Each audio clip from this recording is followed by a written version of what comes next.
আসসালামু আলাইকুম, সাকিব স্কুলার চ্যানেলে আপনাদের স্বাগতম। আজকে আমরা এসকিউএল প্রবলেম সলভিং এর বেসিক সিলেক্ট পার্টের সিলেক্ট বাই আইডি এই বেসিক প্রবলেমটি সলভ করার ট্রাই করব। এটা একদমই বেসিক প্রবলেম, সুতরাং আমাদের যদি বেসিক স্ট্রাকচার কোয়েরি ল্যাঙ্গুয়েজের কিছু কমান্ড জানা থাকে তাহলে আমরা এটা সলভ করতে পারবো। এখানে বলা হয়েছে কোয়েরি অল কলামস, তার মানে আমাদের সকল কলামকে কোয়েরি করতে হবে, তার মানে সিলেক্ট করতে হবে আমাদের অল, সকল কলামকে। তো আমরা সকল কলাম সিলেক্ট করলাম। For a city in city, একটা সিটির জন্য যেটা সিটি থেকে বা সিটি টেবিল থেকে নেওয়া হবে এবং উইথ আইডি 1661, অর্থাৎ যার আইডি হবে 1661 এর সমান। তাহলে আমাদের যেহেতু একটা কন্ডিশন দেওয়া আছে, তাহলে আমরা কি করব, হোয়াইল ক্লজটি ইউজ করব।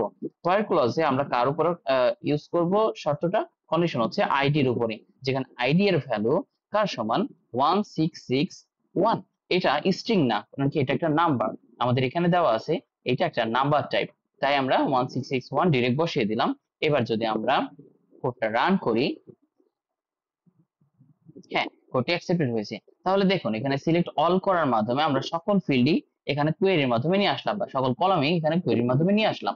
এবং ফ্রম সিটি, অর্থাৎ আমরা সিটি টেবিল থেকে নিয়ে এসেছি। এবং যেহেতু এখানে একটা কন্ডিশন দেওয়া আছে, তাই আমরা হোয়াইল ক্লজটি ইউজ করব আইডির উপর কন্ডিশন, যেখানে আইডি 161 এর সমান, তাই আমরা ইকুয়াল চিহ্নর মাধ্যমে আমরা এই শর্ত সাপেক্ষে রিলেশনাল, আমরা যে অপারেটর গুলো পড়েছিলাম, রিলেশনাল অপারেটর ইকুয়াল এর মাধ্যমে আমরা আইডি শর্তটা বা কন্ডিশনটা ফুলফিল করলাম। ধন্যবাদ সবাইকে।